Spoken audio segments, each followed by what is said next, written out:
Welcome to the Life After Sugar podcast, the podcast that's not just about sugar, but about your relationship with it and also with food and especially with yourself. So if you want to discover your life after sugar and hear inspiring stories from all kinds of people who also cut out sugar in their way, at their pace, for their own reasons, this is the podcast for you. Because when you take away the sugar, you can finally discover the real sweetness in your life.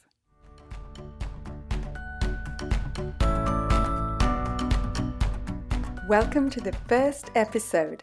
My name is Netta Gorman. So I'm talking today with Shelli Varela, who is a friend of mine who I've known for quite a short time, but right from the beginning of our friendship, she said to me, Netta, I want what you have. And it's like we started talking about sugar. In fact, we started talking about energy. And Shelli said to me, I want the energy that you have, but I wasn't even aware that sugar had anything to do with it. And this is why we're talking today, right? Absolutely. So when we started chatting, one of the things that I found most inspiring actually was your story and your backstory. So when we met, just by circumstance, I happened to tell you about, my lag in energy and how I'm feeling kind of gross. And, my body doesn't look like, first of all, what I'm used to it looking like in terms of, fitness and, weight and stuff like that. I'm normally fairly lean, fairly active, and I just been like slogging lately. And so because of that, we started talking about sugar and processed foods and what have you. And you ended up telling me about your journey, which was, yes, inspiring to me. It's always inspiring to hear somebody else's story. But the part about your story and about your journey that I connected with was actually the backstory of how you got there, of how all of this came to be. And I remember you saying, at the beginning, you were talking about some health problems. So if you'll share with people sort of at the beginning of your story what that looked like, and we'll just kind of unpack it, because there's so many gems in your story in terms of the ability to make a life change of this magnitude, and the limiting beliefs that come up, and the confrontation and the resistance that we all have, regardless of what that change is. But when it comes to looking at where you are now, so for many people, lacking energy and feeling low, and just sometimes just like it's a mood issue also. And sometimes you get so far behind you think you're first. And then looking at somebody who's on the other side of that, such as yourself, and just starting to unpack it with respect to like, well, how did that happen for you? What did that look like? So you're telling me that you used to be just like me. Now I need to know more. So for all of those people listening, will you share the beginning of your story when you were just like me and just like many of us with respect to, energy and mood and sugar and weight? Yes. Okay. Well, I always say that I used to eat sugar normally. I just used to eat normally, which included sugar 5-6 times a day, plus special occasions. And I didn't even think it was a thing or an issue or anything. It was just normal. And I was kind of known as the dessert queen, and people made cakes just for me and 2 types of dessert because Netta's coming for dinner. And it was, I was the chocolate queen. It was just the norm. And from about my late 20s, early 30s, my digestion started to slow down.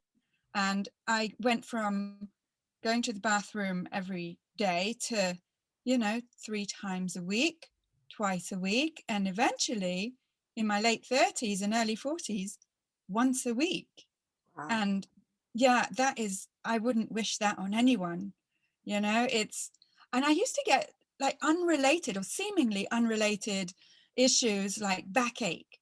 And I remember one time clearly in my early 30s that I had to go to the hospital because my back was hurting so much, and they did an x-ray, and what transpired is that they said to me, Netta, your intestines are completely blocked, completely full. And so they gave me these little laxative pills to empty things out. And oh my goodness, I don't wish that on anyone either. I mean, you know, I was housebound for a couple of days, and it was no fun. And I kept going up and down in the sort of uh, getting backed up, and then having to take laxatives to get things moving. And this became my new normal. And I Mm. sort of, at the same time, I thought that isn't normal, but this is just how my system works. And I did go to see doctors, and they said, eat more fiber, eat more fiber. And I mean, I was eating more fiber. I was eating cereal with high fiber, and I was eating those brown bar things, you know, and that powder stuff that you mix up in juice and down with holding your nose. But I was doing all the things I was supposed to do, and it was getting worse and worse. And the turning point when I thought, I've got to do something now, something different, was after one evening we'd had a pizza, you know, with my family, and I had the Hawaiian pizza, which was my thing, and that wasn't the problem in itself. Nothing wrong with Hawaiian, but that night I ended up vomiting that pizza. As my head was in the toilet, I said to myself, this is coming out the wrong end. Mm. It's not, your food's not supposed to come out this end. And then I realized, you know, I've got a real problem. I have to do something about it. Yeah. Let me just back up to what you said earlier. So before you were the person who started, you know, having constipation issues, before you were that person, you're toddling along your merry little life and you're eating a certain kind of way. And then your body starts to change over time. And I feel like our first reaction to that is, well, I'm eating the same way I always do. So it can't be a problem with the way I'm eating. I have always eaten this way. But I guess there is truth in the fact that your body, first of all, I guess you can only abuse it in certain ways for so long before it starts to revolt. And also, you know, as we journey through life, the needs of our bodies change. And there was something you said that kind of struck me just now, and you were talking about normal. You said, I used to eat normally. And I'm wondering if normal is a synonym for common, but not actually normal. You know, Yes, as a society, we are rampant with like poor health habits, but everybody else has them, so it's normal. It's what it actually is common. right. Yes. And I use the word popular as well, you know, in the sense that lots and lots of people do it. That doesn't necessarily mean that it's normal. And what does normal mean anyway? Because I've created a new normal for myself. Mm. So when you were talking about, so you're you know, cruising through your story here, and the thing that I love that you told me when we were chatting another time is what a rebel you were. And so as you're starting to experience all of these things, I remember you telling me, you said you were speaking with, I think you said your brother who is in touch with a naturopath and a nutritionist, whatever their Yeah. title is. Nutritional therapist. There you go, nutritional therapist.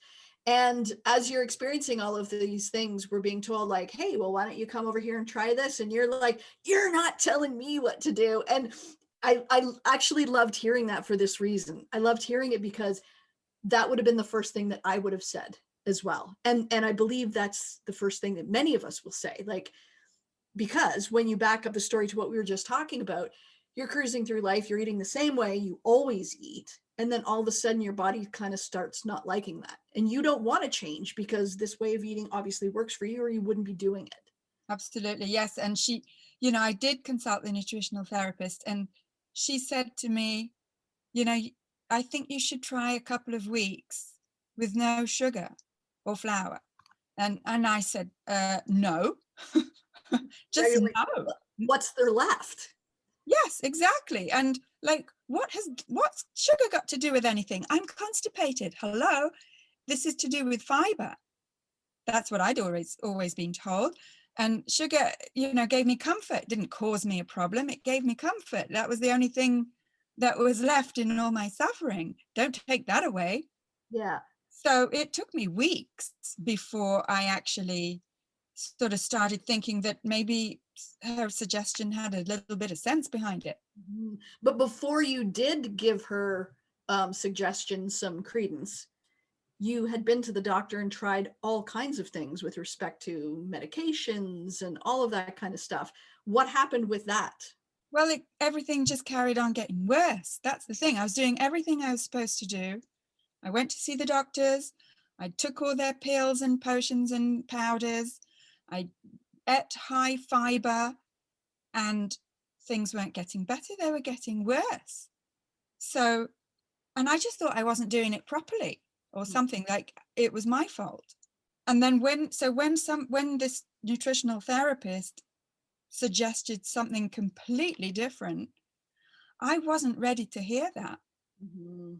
So what was the moment when you decided to soften your shackles on being right and say, okay, I'm going to try this now?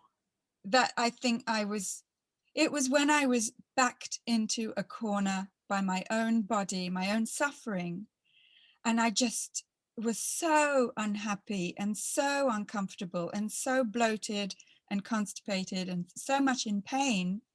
I just thought, I can't live like this. I've got to try something new because nothing else has worked so far. So what did that look like when you first started, taking her advice and eliminating sugar and processed foods? Because I know if I'm anything like many of the people listening to this, you think of that, and the image that comes to my head is a white plate with a piece of steamed broccoli and a piece of dry chicken, and I'm like, well, what am I supposed to eat, man? What can I eat? Because when you look at the ingredients in soy sauce, in like any kind of sauce or anything that we put on anything for flavor, it's got all of that stuff in it. So when you first started saying, okay, I'm going to give this a shot, like, what did that look like for you, just so we can all benefit from? I had that image of, what am I going to eat? Ice cubes? That's all that was left. I couldn't fathom what she meant by, take out sugar and flour, because there's nothing else left. So it took me a while to actually accept that. And luckily for me, she actually sent me a list of what I now call food to go grocery shopping, because I was completely in the dark. It was so mysterious about what to actually buy and eat and make. So that was, I went to the grocery store for the first, and obviously not for the first time in my life, but with this list. And basically it had on it real whole foods. And I think I spent like 2 hours in the grocery store that day, just looking at labels, picking things up, looking at labels, putting them back on the shelf, because they had either some kind of form of sugar or flour or starch or additives or whatever.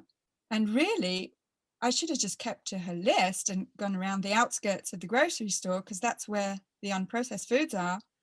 But it never even occurred to me that it was that simple. Well, you said something powerful that I hadn't considered before, and I've quoted you a number of times, by the way, since, which is like, food doesn't actually have a label. Like, food is food. Food is either, meat that we eat, or vegetables that we grow, or what have you. But when something comes with a label, it might be something that we eat, but it's not actually food. Yes. And Michael Pollan calls it food-like substances, or edible food-like substances, and not actual food. And it's like, I get a bit philosophical after a while, a bit sociological. And I think it says something about our society, that we cannot imagine what food is if it doesn't come in a box or a package or a bag, or, With some great marketing. with some great marketing, with a label that you have to somehow translate into food, into what does this even do to my body. And I never had that kind of habit of looking at labels when I went shopping. I just always bought what I'd always bought and what I grew up with. And I consider that I ate relatively healthy food. It's not like I just lived on packaged food, but I realized that there was a lot of packaged foods and a lot of products that I just mindlessly picked up and put into my shopping trolley, that in the end, I realized had loads and loads of sugar and flour in it. Well, you just drove a point home with what you just said, because most people, myself included, will say, I eat healthy. Like I eat a lot of vegetables and I eat a lot of, good fats and all of that kind of stuff. But what I'm hearing from you right now is it's not just what you eat, it's also what you don't eat. So you can have a healthy diet and you can have all of these things in your diet, but if it's counteracted by the other things that you also have in your diet, it's kind of like a pros and cons list, right? In Yeah, terms one cancels the other out. Yes. And I have to tell you, I was completely illiterate, nutritionally speaking. So I didn't know what macros were. I didn't even know there were just 3 of them. I just didn't know. You talk to me about macros, I wouldn't know what you're talking about. I didn't even know good fats was a thing. It sounds like, a contradiction in terms to me. So I knew nothing. And even when on this list, she wrote down, good proteins, I don't know what those things are, I do now, but, I would see meat or fish or proteins as it's a pork chop. It's not a protein. For Mm. me, that's how little I knew about nutrition. So when you started this, is it okay to call it an elimination diet? Yeah, that's what she called it, but I didn't even understand what that meant either. Yes. So the idea at the beginning was like, let's take all of the things that we know could be the problem out. And then the idea is we start reintroducing them one by one so you can pinpoint what is actually causing your body to have this reaction, correct? Yes, that was the approach. So what was your experience when you started with this elimination diet? So when you first decided, okay, like here's the list, 2.5 hours in the grocery store, what am I going to do? Ice cubes and broccoli, amazing. But you actually obviously, came to terms with and really got creative with what you eat, how you eat. Like what did that journey look like between where you were then and where you are now? Because I see your energy and I see all of the things that you have to offer, and I'm like, I need to know more about that, because I don't want to have to go through all of the things that you had to go through to get to where you are. I just want to be where you are. Yes, yes, and luckily it doesn't actually take that long to get there. But you see, I didn't feel like energy wasn't my issue. Not that I had loads of it. It wasn't top of mind because it was all about my digestion. So my first thought was, I've got to get my digestion back on track, and I'll do whatever it takes. And it's only for 2 weeks, because she said 2 weeks and then we'll reevaluate. So, I mean, you can pretty much do anything for 2 weeks. And I didn't get rid of all the cookies and the chocolate and stuff from my house, because again, 2 weeks. But what I found was the most difficult, or the weirdest thing, was breakfast. When I sat down and there wasn't toast or cereal for breakfast, I just felt like I was the biggest weirdo in town. I was like, maybe they have like some hidden camera in my dining room watching me eat this meal. That's not breakfast. It was eggs and cucumber and cheese. That's lunch. That's not breakfast. And it was like I had to, you're saying I got creative, but it was kind of pushed on me, this creativity of not only creating new types of meals, but accepting that what I'd always accepted as breakfast can actually just be any food that's, that's good for you. And good for you, I mean, that nourishes you and gives you energy. Mm. So what did you start to notice after the end of the 2 weeks? Well, at the end of those 2 weeks, I noticed, well, first of all, I noticed that I had more energy, that I was sort of jumping out of bed in the morning and actually not creaking out of bed. Like my joints were a lot more supple, and that my spare tire was starting to melt away. And I wasn't doing any more exercise or anything like that.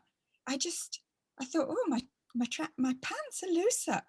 And I hopped on some scales, because I don't weigh myself. And I hopped on the scales, and goodness gracious, I'd lost like 4 pounds, which on my small frame is massive. Mm-hmm. I think people often don't give enough credence to inflammation in the body. And when you just said right now, you were talking about, creaks and pains and stuff like that. And I think when you get to a certain age, people are like, oh, well, I'm just, just getting older, and that's just kind of part of it. And I have a friend who says, well, we have to come to terms with the fact that, we're not 25 anymore. And my thinking is, yeah, but there are people who are 50, 60, 70 who are exceptional. There are people who are 65 who are running their first marathon. So they're not superhuman. And so that leads me to think, well, what are they doing differently? Because they're not the norm. And it also leads me to thinking, okay, well, a young person's body may be able to, plow through chemicals easier, or metabolize sugar easier. And once, your body starts to change, it's not that you can't have a similar level of fitness or energy, but it just might mean that you go about doing it a different way. Right. So Yes. what you're maintaining actually is the quality of life. What you're not maintaining is the attachment to nutritional habits that no longer serve. Yes. Yes. It's a massive mindset shift to accept that what you've been doing all your life is no longer what you need to be doing now.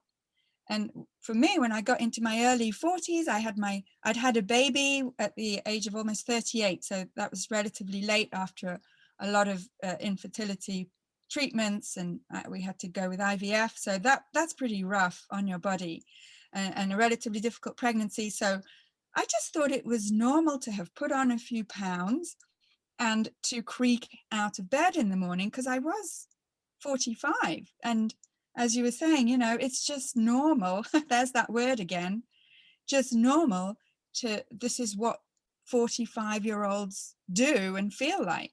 Mm-hmm. And then after those 2 weeks, when I realized, wait a minute, I'm not creaky anymore, and I actually feel better than I did 2 weeks ago, then that started getting me thinking, wait a minute, this is not normal, and yet it's the type of normal I really, really like. That's So really fascinating what you said about that, because it took extreme circumstances for you to really have this experience so that you can now be teaching others how to have the same experience. yes, and the central thing was that open-mindedness to look at things differently, Mm-hmm. and to kind of see how what you think is impossible is actually possible. But then you got to try it to know it. Did you, at the beginning, like when you very first you were talking about, you're going to go for 2 weeks and you're not getting ready the cookies in your house because you're only doing this for 2 weeks, was there a part of you, because as I'm listening to you tell that part of the story, I'm picturing myself in the story, and the first thing that comes up for me when I'm thinking about, okay, no sugar, okay, like no processed foods, it's almost like the philosophy of starting a diet on Monday, because it has to be perfect. And the next thing that comes up to me is when I try to picture this now being a lifestyle as opposed to 2 weeks that I just have to muddle through, the emotions that come up for me are, well, I'm almost feeling a bit of social anxiety. Like, how does this work when I'm out? Like, what does life look like? How do you integrate this, by societal norms, seemingly abnormal diet, right? Because it's like social drinking. If you choose to not drink anymore, then it's like, well, what do you do at parties? It's kind of bringing up the same thing. So how did you address that or wrap your head around that? Well, the word that you use to describe my personality, or part of it, which is stubborn, which I'll give you for that. I'll give you that. Yes, I Thank am. you. Very well. Yeah, and actually, in as much as it can work against you, in this case, it really worked in my favor, because, it made me follow those 2 weeks to the T, because I knew that it was only for 2 weeks. And then in the third week, when the nutritional therapist said to me, oh, well, let's try bringing some foods back in. And I said to her, no, don't you tell me what to do. Turned it around, and I said, no, I'm going to just try for another week because I feel so great. And then that week turned into another one and another one. And it's been 5.5 years.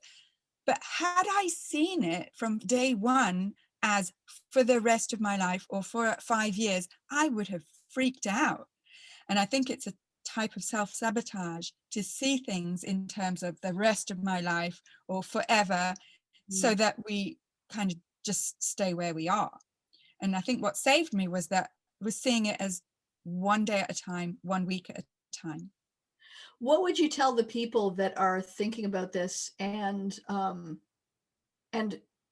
many of us are, I'll say, guilty of this, of trying to do it perfectly. Like it's almost like for those people who are on a specific eating regime because they want to lose weight, some people would call that a diet. So if somebody's on a diet and they're not quote unquote cheating, I can't stand that word, but they're not cheating because they're doing it right. So they start on a Monday because Monday is a perfectly, cyclical, segment of time. And what would you say to the people who are thinking about this and going, okay, well, I'd like to try it, but I don't know if I can be perfect without having sugar. Like, what happens if you have it and then come back? Like, because I really feel like this is as much a mental game as it is a physical one. And once you get the mental game over with, to your point, all of a sudden it's just like life and eating. It's just, you don't even think about it. Yes. And that's why I call it life after sugar. It's real life.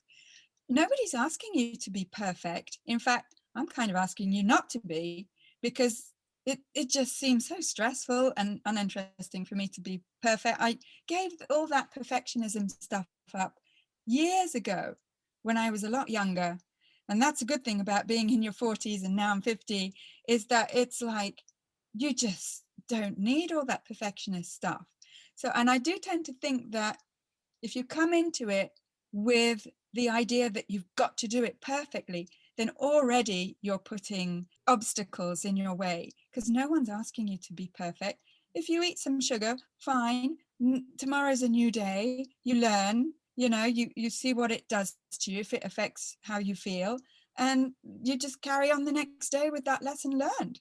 What do you think the biggest advantage, aside from, your creaks being gone and your digestion being back on track, what is the biggest benefit for your life?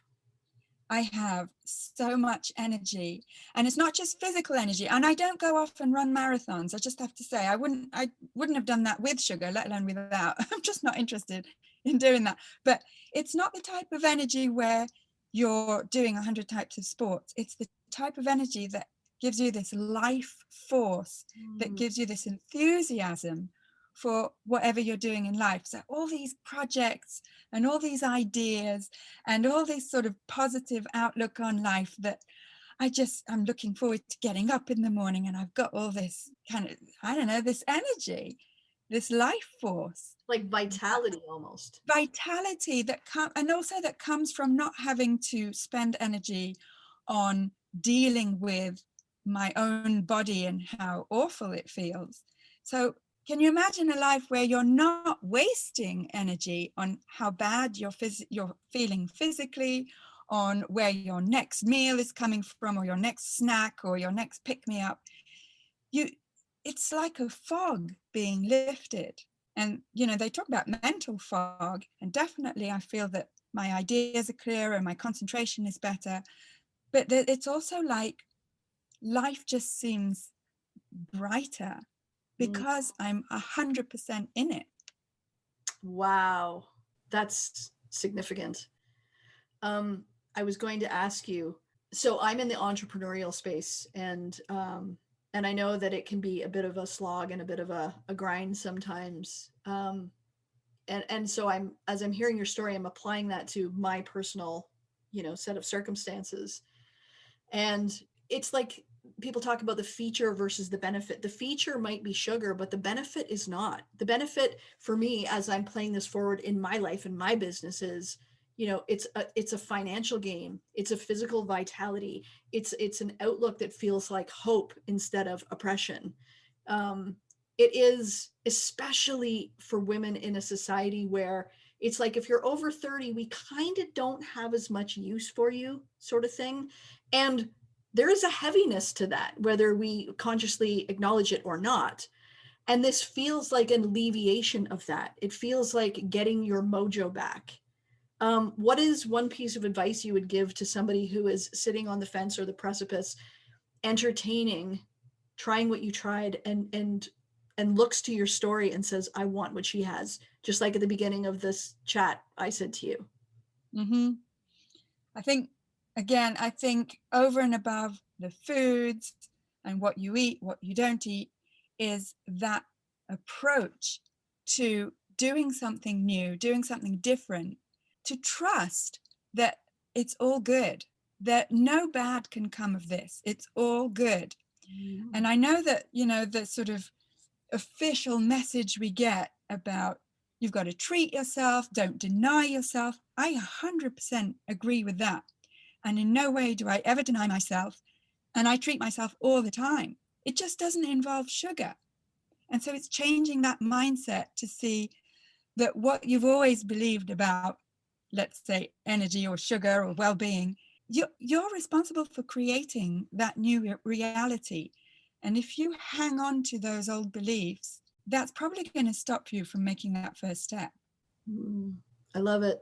Thank you so much for sharing all of this, because I'm finding it extremely helpful and inspiring, but more than inspiring, because I believe inspiration is when you look at somebody else's story and say to yourself, well, that's really great for you. But this story has, and I'm sure it'll be the same for many people listening, it has allowed me to see myself in your story, so that your story is now applicable to me and to my life. And once again, I want what you got. Yeah, it's yours. Thank you, Shelli. Thank you very much. Thanks for having me. It was a great chat. If you enjoyed this first episode, don't forget to hit the subscribe button so that you don't miss any more. That's it for this week. Keep in touch and see you soon for another episode.